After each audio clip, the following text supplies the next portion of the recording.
साथीहरू नमस्कार है। आज सामाजिक सञ्जालमा निकै भाइरल भइरहेको रहेछ। स्वर्णिम वाग्लेको विकिपिडियामा धर्मको महलमा क्रिस्चियन भनेर लेखेको रहेछ।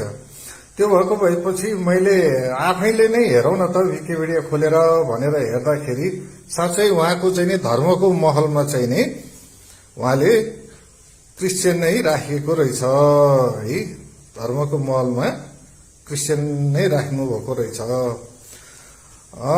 त्यस पछाडि मैले यसलाई स्क्रिनशट गरेर पोस्ट गरेँ। पोस्ट गरिसके पछाडि उहाँका फ्यान फलोवर या उहाँको शुभचिन्तकहरू आएर चाहिँ नि विकिपिडियाको के भरोसा, यो त जसले पनि राख्न सक्छ यताउता भनेर गुनासो गर्नुभयो। म यो प्राविधिक ज्ञान पनि नभएको मान्छे, त्यसैले मैले यसलाई दावा ठोकुवा म के पनि गर्दिनँ।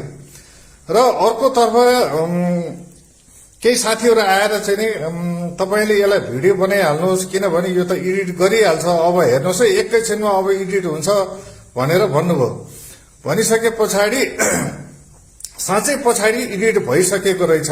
अहिले यो विकिपिडियामा तपाईले गएर हेर्नुभयो भने धर्मको महलमा यसरी क्रिस्चियन लेखेको पाउनुहुन्न।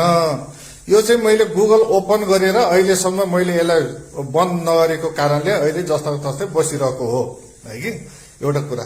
अब मेरो जिज्ञासा नि साथीहरू, मेरो जिज्ञासा के हो भने स्वर्णिम वाग्लेलाई विवादमा ल्याउनको लागि कसैले चाहिँ नि यस्तो हरकत गरेको रहेछ भने यो विवाद आइसके पछाडि किन उनले हटाउँथ्यो र?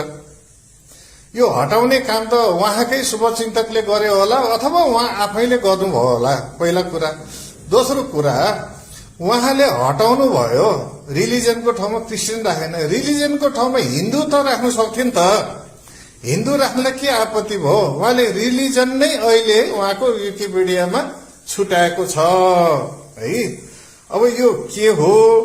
या त उपरवाला जानुन् या त स्वर्णिम वाग्ले जानुन् है। साथीहरू मैले यति नै भने।